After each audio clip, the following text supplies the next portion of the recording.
And pretty soon, Nintendo wanted CD-ROM drives for their very own. Nintendo and Sony began exploring a partnership. It seemed like a match made in heaven. Nintendo, the savior of the video game, and Sony, pioneer of the compact disc, joining forces.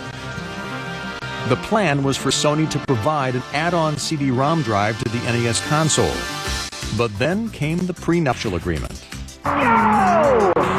Sony wanted the rights to all the software that was made for it. It was on their format, and they wanted control of that. Nintendo became very suspicious. They saw themselves as kind of handing over the keys to the kingdom to Sony. So Nintendo secretly began talks with Philips, the European electronics company that had co-created the CD. Sony didn't have a clue. Sony held a press conference and they said, yes, we're partners with Nintendo, we're building this PlayStation. The next day, Nintendo came out with Philips and said, no, we're partners with Philips.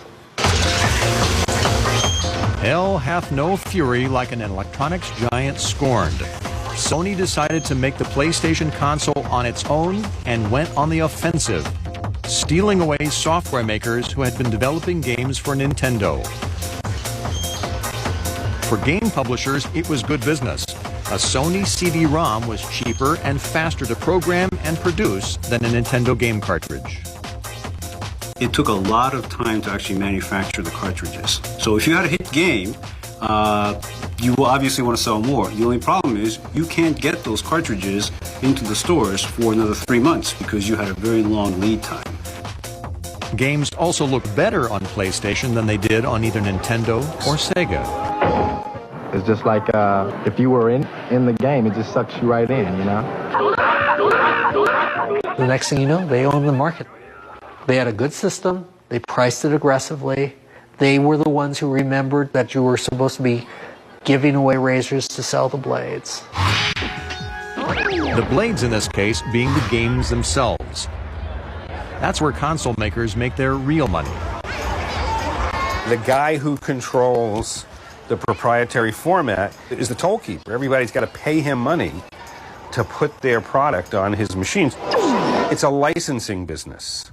And if you become the king of the hill, everybody has to salute you. And they have to salute you by writing a check. PlayStation. All those checks made Sony's revenge not only sweet, but profitable. Debuting in 1995, PlayStation became the world's best-selling game console and was soon generating 40% of Sony Electronics' annual revenues. With Sony the new king of the hill, Nintendo and Sega became pretenders to the throne, reduced to a distant second and third place. By then, Sony's plans for a next-generation PlayStation, the PlayStation 2, had awakened the gaming instincts of another technology giant, Microsoft. Sony was saying, look, this is going to replace the PC. It's going to replace the DVD player. It's going to be the anchor of your home entertainment experience and can go beyond that as well. Replacing the PC was not what the leading computer software maker in the world wanted to hear, especially since PlayStation was outselling the top 5 PC makers combined. The growth of the PlayStation business outpaces the overall industry growth. The sort of messaging Sony did around PlayStation 2 certainly catalyzed a lot of kind of competitive spirit amongst people at Microsoft who really, didn't particularly enjoy Sony saying that a game console was going to replace Excel, for instance, or Word for Windows. What Bill Gates at some point said was, hey, look, there's a living room. That's one room in the house we haven't broken into yet. Just 1 week after Sony released PlayStation 2 in the spring of 2000, Bill Gates broke in. Well, here it is, the first time it's been seen in public. Microsoft would be making its own game machine, the Xbox. Hey, you guys want coffee and donuts? Its premiere in November 2001 at Toys R Us in Times Square gave New York City one of its first moments of fun after the tragedy of 9/11, with Gates himself on hand to sell the very first one.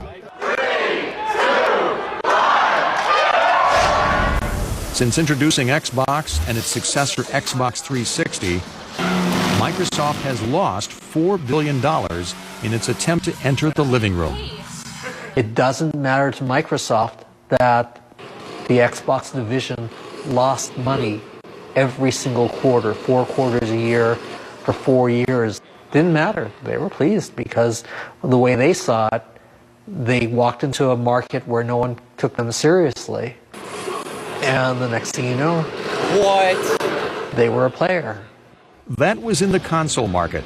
In the handheld market, the king of the hill remained Nintendo with its introduction of the DS system in 2004. The simplicity is in the interface. It's a pen. Everybody knows how to use a pen. My 3.5-year-old boy knows how to use a pen. User-friendly also became Nintendo's strategy for regaining a larger piece of the console market in 2006 with its Wii system. The most interesting thing about the video game business is that each 4 or 5 years there's a new hardware system, so there's a complete reshuffling of the deck. Market shares don't change by a couple of percentage points, they change by 20 or 30 or 40% every 5 years. It's a horse race. People have their favorite horse. You know what I mean? A lot of people have a dog in the fight. A lot of people are going to make a lot of money, and a lot of people are going to lose a lot of money. As in the pioneer days of Atari and television and Coleco, one fact remains true. A game machine is only as good as the games created for it.